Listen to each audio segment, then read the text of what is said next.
It's Law Bell Blues, baby boy, y'all. Coming live. This set here is about judgment. It's about a judgment. The judgment of a judgment. And the process of reaching a decision by evaluating and comparing is considered a judgment. That's what a judgment is. When we reach a decision by evaluating and comparing. We're all familiar with the very first judgment because it still plagues many of us. If we refer to the book of life in the first chapter, the first judgment, it was outlined as so. Behold, I have given to you every herb-bearing seed, which is upon the face of the earth, every tree in which is the fruit of a tree yielding seed, to you it shall be for meat. He's given him provisions by which he should maintain his life. Just as in the second chapter, verse 16, he also states, now he gave him what he could do, and now he's given him what he can't do. Now this is about judgments. This is about judgments now. So in order to be able to correct someone upon disobedience, there has to be something that they can do, and there has to be a consequence as a result of not obeying that which you've told them not to do. Okay? In one verse, he provided instructions on what he could do. And in the next chapter, chapter 2, he's telling us the Creator commanded the man, saying, of every tree of the garden thou mayest freely eat, but of the tree of the knowledge of good and evil thou shalt not eat, for in the day that thou eat there thou shalt die. Okay? Die does not necessarily means, you know, he will physically die in that moment. That simply meant this. If we go back up to verse 15, we will see what it means to die. Just like this light is overhead.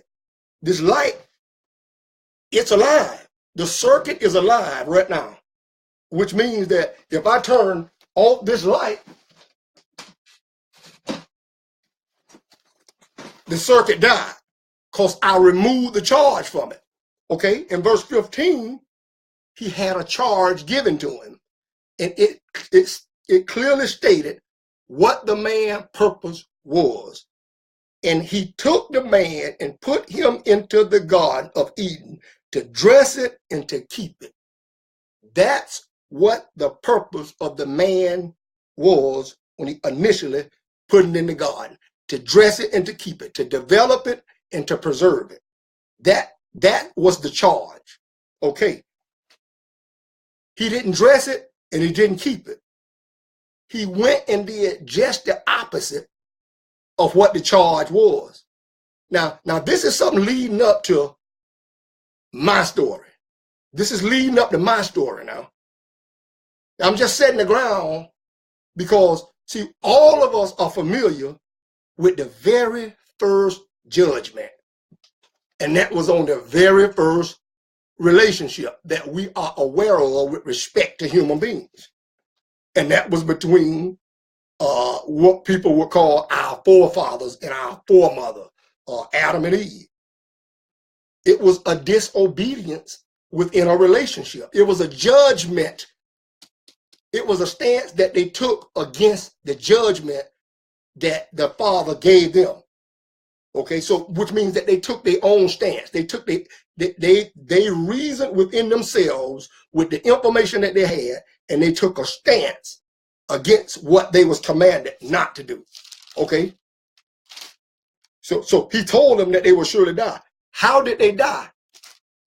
If you go to chapter 3, verse 24, it says, so he drove out the man and he placed, see, to drive something out, that means you put them out. You put them out. If your kids don't do according to the rules and regulations in your house, if you give them rules, if you give them regulations, you just charged them. You just gave them the vision or stance that they need to take while under your roof. Because y'all already know what we say. This is my house. You're going to abide by the rules. So you just charge them. So if they do anything other than what you just said, what you going to do? You're going to put them out. That's what he did. He drove them out. You actually, right now, if you got kids in their teens, right now, if they go against what you done said, you drive them out. And one 17, 18 years old, if you put them out right now, how do you think they would operate?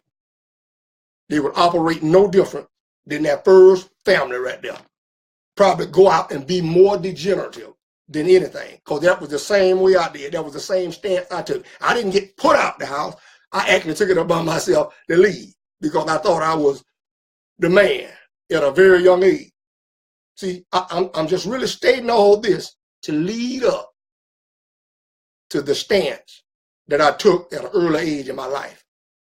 This conversation here is a very hard conversation for me, but I think that I need to share this, that I may kind of loosen up what's happening on the inside. And I know it may be a lot of more people that has experienced this same scenario just as how I have experienced it.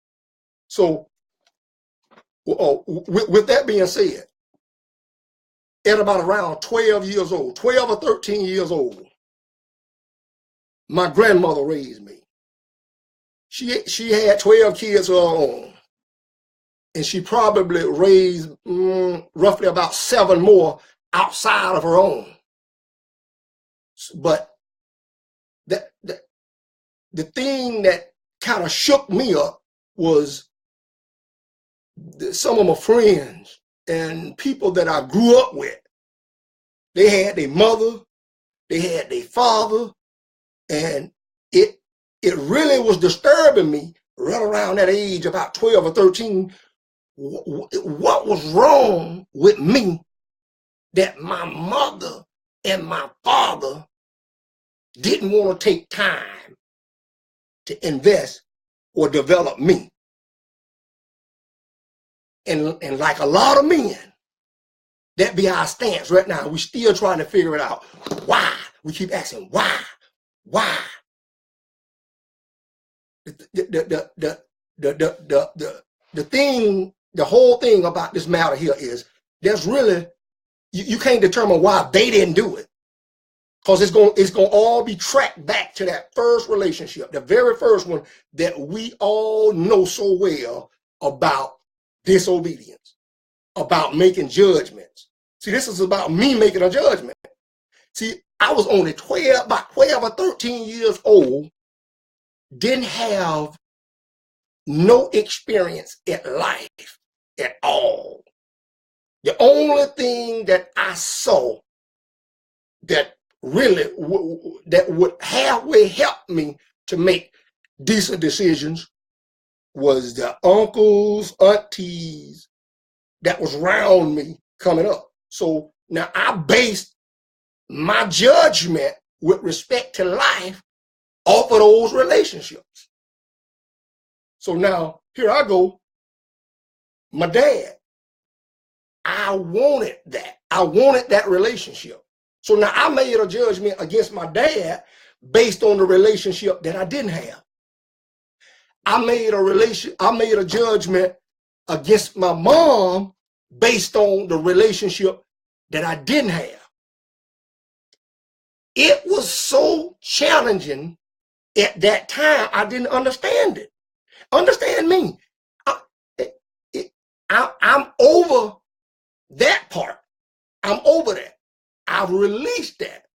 But it's a part that I declare back then, because once we understand what a judgment is, a judgment will drive us, it drives us to a point to where when we make a judgment, and most of the judgments that we have made thus far in life are the ones when we was 10, 11, 12, 13, 14, 15, 16 years old, when we was kind of ignorant about life, when we really didn't know much. Those are the judgments that's driving our life right now. 30, 40 years later, those are the same judgments that's driving our life, because that's the nature of a judgment. A judgment is just a decision that was reached by evaluating and comparing something. So I determined this. At 12, 13, I wanted all of my kids to be from one woman in one house, so that I can give them that relationship and give them that time that I wanted. I judged my mom the wrong way. So with respect to me judging my mother, one woman, see, we think that we can make that distinction by saying, well, okay, this was my dialogue, my inner dialogue. Okay, what good was my mother to me? This is what I was saying at the time. Well, what good is she to me? Okay, she didn't take part with raising me. So the judgment that I made was she was no good to me. My heart, my soul, it do not make those distinctions about we just gonna isolate that judgment to this one woman. No. When I made that judgment, me not knowing, I made this judgment concerning that one woman, and it applied to every woman. It applied to every woman. So if I declare my mother at that time was no good to me, how do you think women after her, what do you think they meant to me? It was no good. I'm talking, and the relationship I had that I didn't have with my father, I judged that. I judged that wrong. But I was judging out of ignorance. Anything that we measure, it says this. It says this. It says this. It says this. Judge not that ye be not judged. For with what judgment ye judge, ye shall be judged. And with what measure ye meet, it shall be measured unto you again. Okay, my mom and my dad, they didn't understand. They was not even aware of how I judged them. So that doesn't mean that they gonna judge me. That don't mean that my grandma was gonna judge me, because nobody didn't know what judgment I made against my mom and my dad. They didn't know. They didn't know. So somebody else, they didn't know the measure that I judged. Only I did.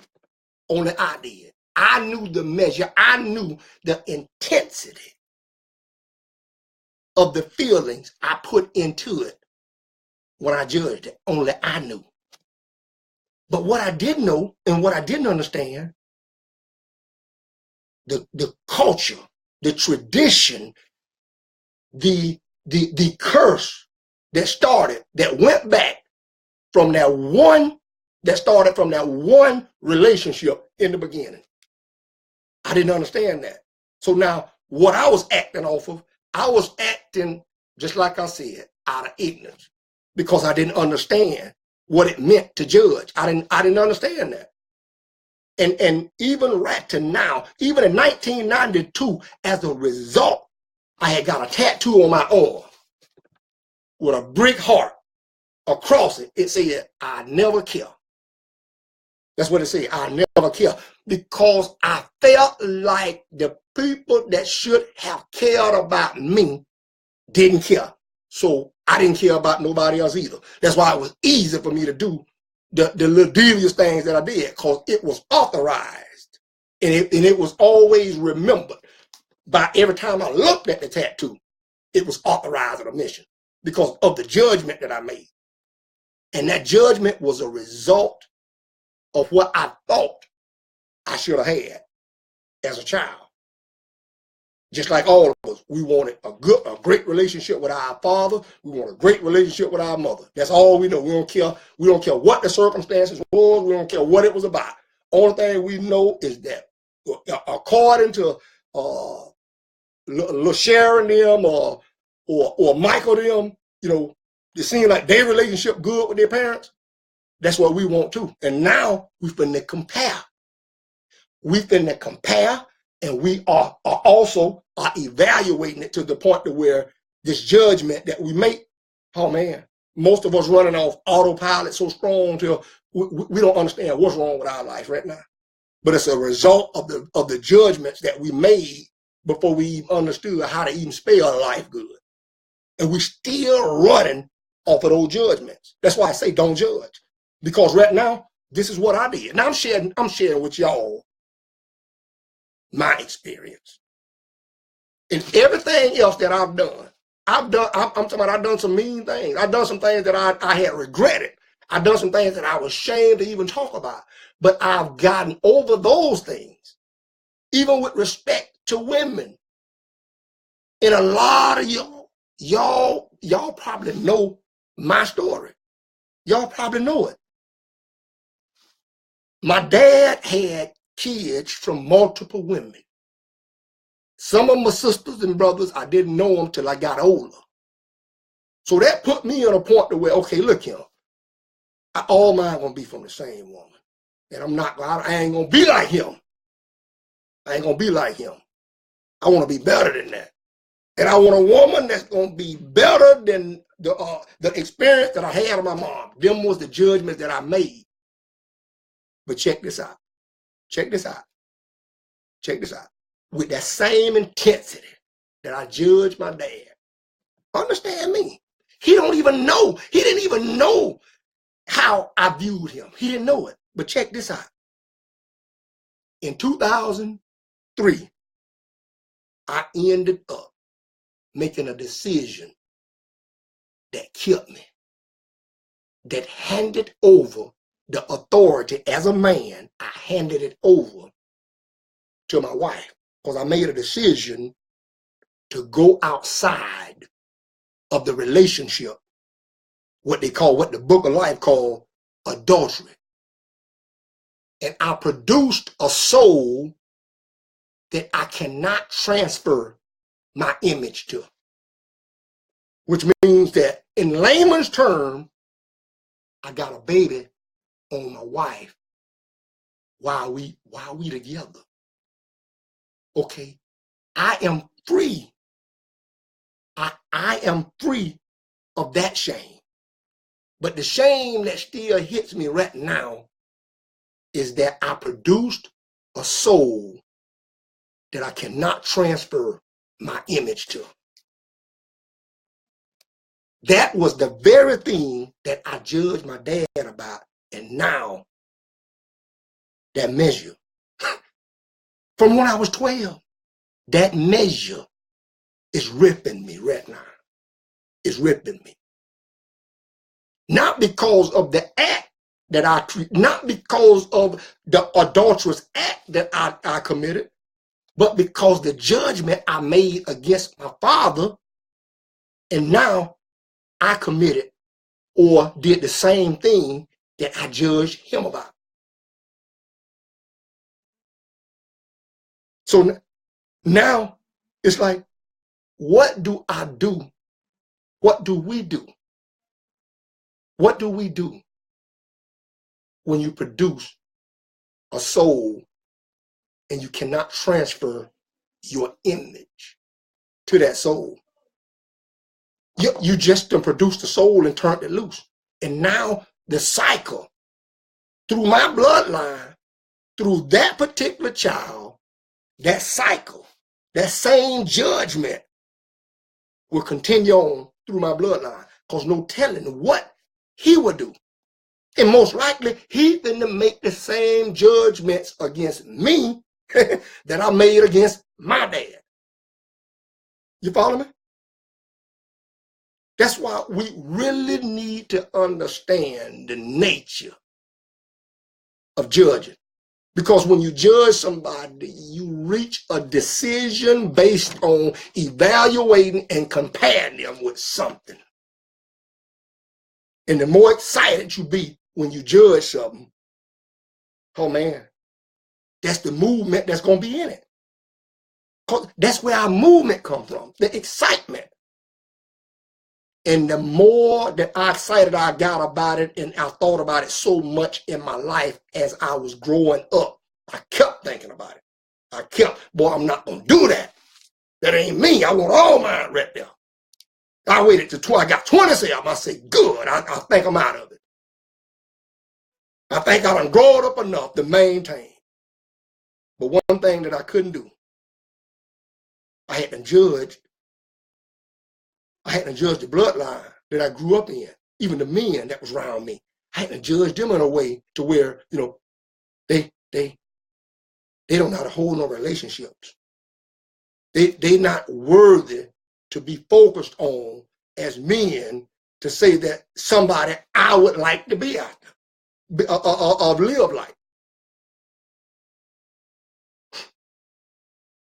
And that judgment produced in me the same image that I looked at them like. Because see, the very thing that we feel, you're going to get it. Because when you judge something, you are set. Because what is one thing, if you understand this about our heart, when it say don't do something, it do not understand the not. It don't understand that. If you say I don't want to be like somebody, that's just as good as saying I want to be like them, because our heart do not understand that other part in there. It don't understand that. Only thing it know, see, because if you say you don't want to be like them, you got to be focused on that enough to determine that. And whatever you focus on, that's what you're saying you want. That's the judgment. That's the nature of a judgment.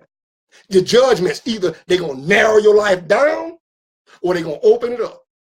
And anytime that we go around engaging our soul on something, the more we do it, if it be from a negative standpoint, if we always talking about people, we always scaling people for everything that they do, we narrowing down our life to where we can't do nothing.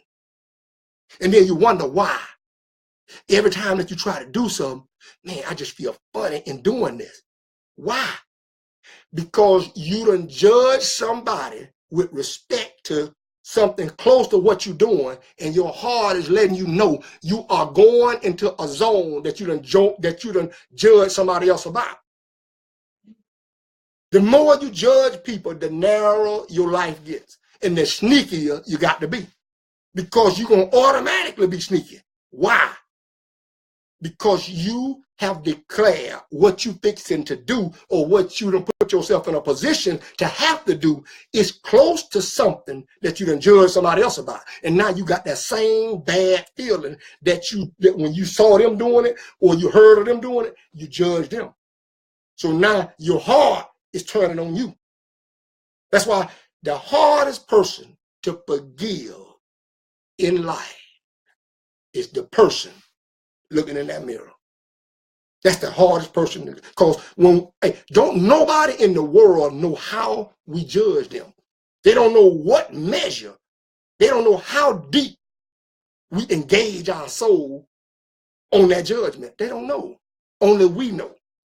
And when we get close, when we get even a little close to having to do a little something that's close to what we done judged them about, we start getting a bad feeling right in our stomach.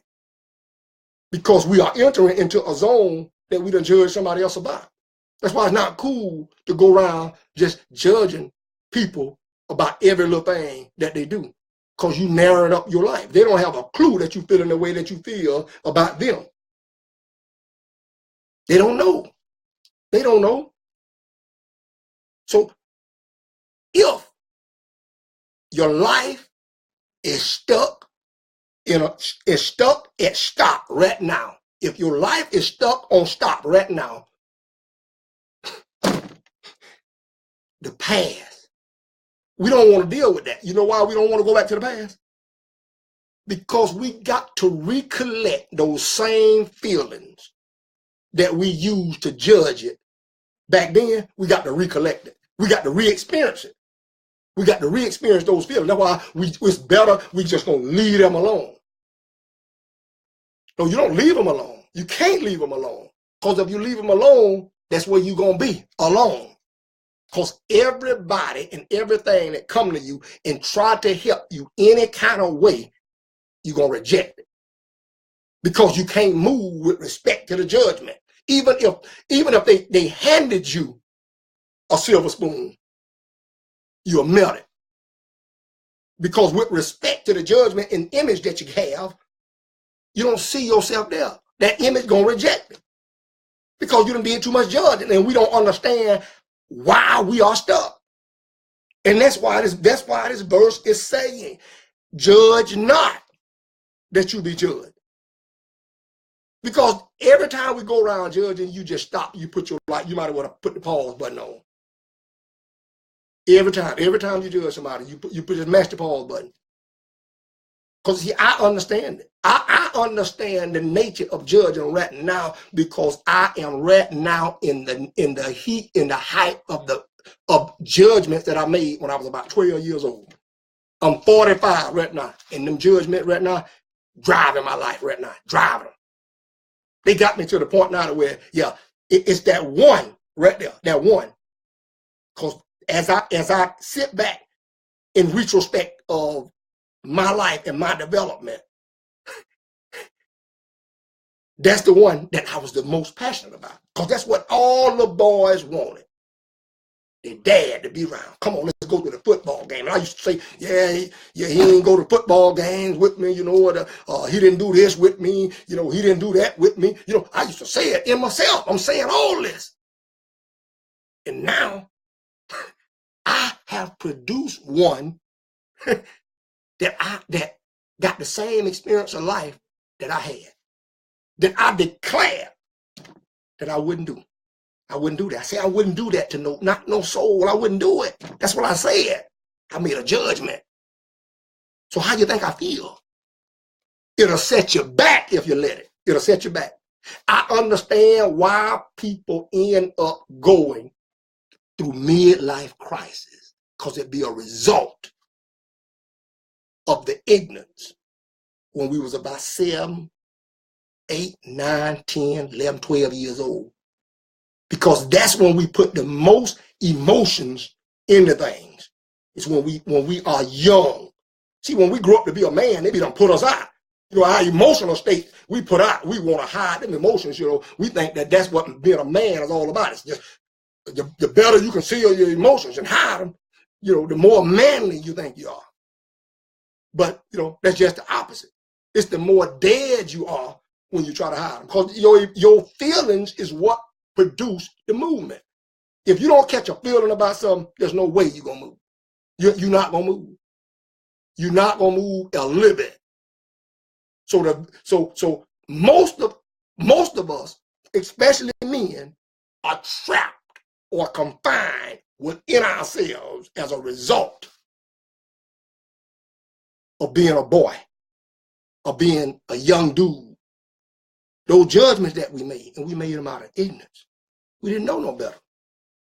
But then, understand this. When I got older, this is what helped me let everything go. When I got older, I come to find out the relationship that my dad and his dad had. I'm thinking now, man, it probably was a good idea that I didn't know much about my granddad. You know, they say he was the type, you know what I mean? He raked around the front door when he leave the house. Didn't want no he didn't want no mailbox in the front yard. Because he didn't even want the mailman coming to the house. So did I want to have a relationship with a granddad like that? No, sir. That's what I'm trying to tell you. When we act out of ignorance, we say, and we make some unreasonable judgments. But here's the thing, just because we didn't know, just because we acted out of ignorance, that don't make no difference. If you make a judgment, that's the program that you're saying you want to drive your life. And that's the program that drove my life. And my dad, now he didn't know how to hold a relationship with me. With the relationship that he had with my granddad, he did not know how to hold a relationship practically with nobody. Because he was shut into himself.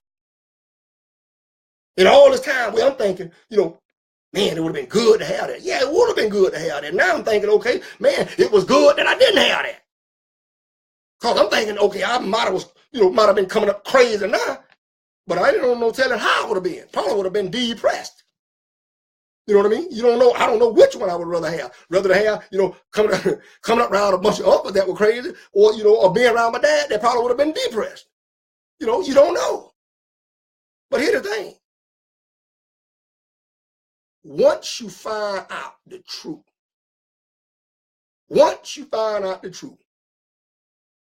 you got to take a journey in the past.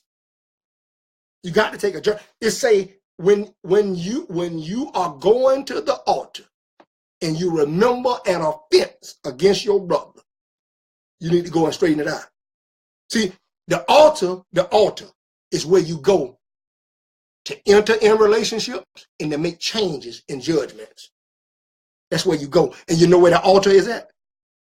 Your conscience. Whatever's in your heart that you feel like, you need to change about, with respect to somebody else, you need to bring that out your heart and put it on your conscience, on the man. Let the man come with it. See, we don't want to do that. You know why? Because we got to experience everything that was involved with it. We got to re-experience it, to change it. That's why we stay stuck. We'd rather stay stuck than to confront it. That's why they say you got to confront your fears. You got to, if you're not where you want to be, just like I'm not where I want to be, that's why I'm on here talking. Because somebody else might not be where they want to be. It might help them. It might help them.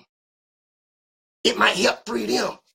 Yeah, let me go to my dad and talk to my dad. Let me go to my mom and talk to my mom.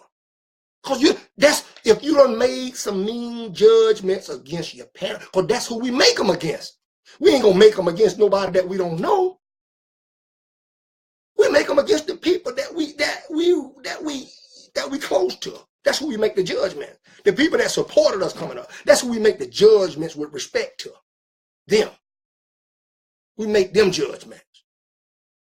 So when it's time that we want to move in life, when we want to get ready to move and progress, and you find that it's challenging, you might know how you want your future, but you got to go back. We got to go back to the past. We got to go back and undo those judgments. We got to correct them. And the only way to correct them, the only way, especially if you're trying to stay in a relationship with that person, you might be bound now to whatever they dictate. However they say, if you want to salvage the relationship. Now, if you don't care nothing about to stand in the bond with them, okay, you ask for forgiveness. If they decide to forgive you or to let it go, that's fine. It's not. But you done did your part. Okay, you can move on. You just might not have that relationship with that person, or you might have to have that relationship based on what they may say or whatever they dictate. Whatever they dictate, whatever they gonna say to make it right, that's what you're gonna have to do if you want to maintain that relationship. Just like what did Adam have? What did we have to do as a result of being severed from the relationship with God? This is what we got to kill this. We got to kill all this, the desires we got to kill all that to make it back to the relationship with the Maker. That's the judgment that we got. Okay, if you done offended somebody that you're trying to get right with, whatever they say, whatever judgment they put forth to you, you might have to go through that to salvage it. And if you don't want to go through that, you just done lost that relationship. But you free if you know you don't went in good faith to be released from it. Because when you are over something, you can hear it in a person's voice. When a person is over something, you can hear it in their voice. If a person talk about it in a good tone, in a tone that suggests I'm free from it, yeah, they don't forgive themselves, and that's what matters. Now, if they go to whoever they offended and ask for that same forgiveness in that same tone, because you can tell when somebody is authentic when they ask for forgiveness. You can tell. No, it just ain't sound right. You can tell. It just ain't sound right. So, and with respect to the past and what I understand now, you can't pay me to judge people. I don't care what a person do. I don't even like to joke about what a person do. Even if a person doing something and it seems like even a kid do something that's out the way, I don't even like to judge it. Because that judgment is for yourself. That's what you're saying that I don't like or I like. That's what you're saying. And when you engage your soul on it, whether it's in a positive or negative, you either give into your life or you taking it away. That's up to you. And so we must be careful on what we allow ourselves to get excited about. And a lot of us right now, that's why we depressed. We depressed right now because we judge people and we gossip so much. Yeah, I was the same way. Now, I don't think that I'm saying that, I was any different. No, all of us fell up under the same curse. All of us fell up under the same characteristics as the first human being. But when you become aware of it, it's on you to go in or get support to help you to break free from the judgments that you'd have made in those earlier years in your life. See, because right now, in the present, you're probably all right. Everything probably all right. You might have a good job. You might have a good woman. You might have a good husband. You might have all that. But you're wondering what's wrong. It feels empty inside. It is. You know why it's empty? Because of the judgments you'd have made against a man and a woman. Can't nobody get inside. So now what we basically, most people are operating on terms of roommates. That's all. That's all you be, roommates.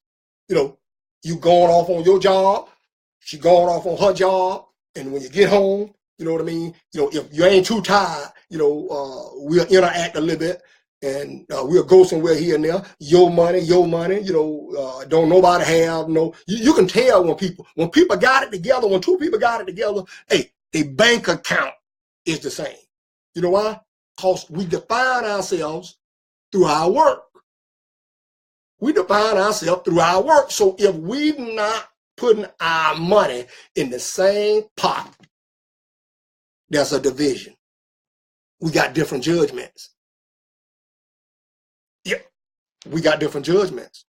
So it's basically like we just operating on the principle of you give half of this, I give half of that.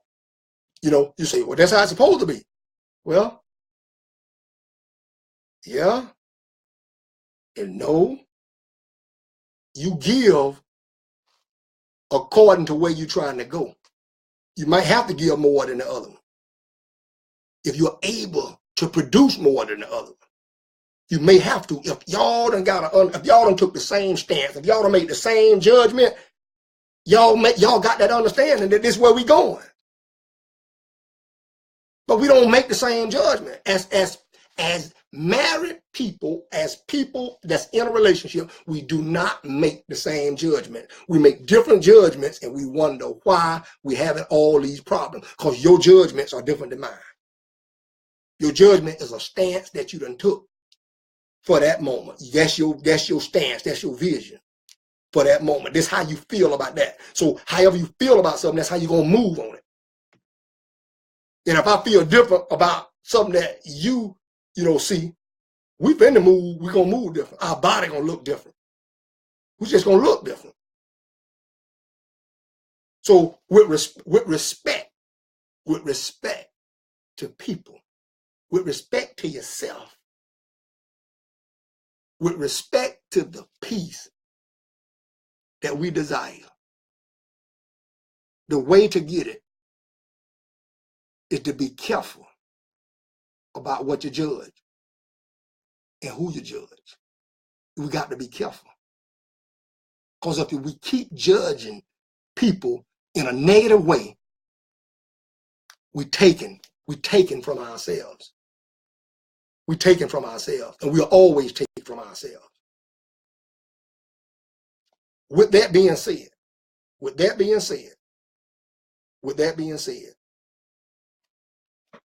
inside of me, feel comfortable and at peace about the information that I just shared.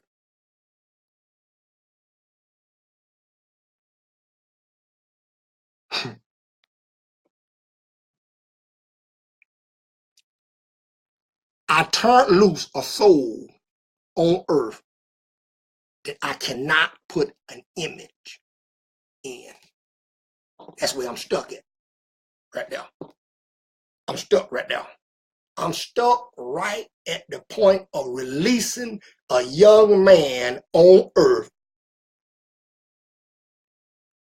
without an image. Without an image. Don't judge nobody. Don't judge them. Because what's going to happen? You're going to fall under the same judgment. And it's going to drive you. It's going to drive you to do something stupid if you don't know how to come at it. It's just like this. To love someone is to develop them and offer them a preservation plan. I can't offer that because a judgment was made with respect to my actions, and I accept full responsibility for my actions. But it may not be enough to salvage the soul with respect to my image that I produced. It may not be enough. You follow me? Don't judge. Don't judge. If you're not willing to help someone when you pass judgment on them, if you're not willing to help them, you better hold on to that judgment because it's going to stick you. One life, one love, one vision, a lust for an image. Law Bell Blues, baby boy, peace.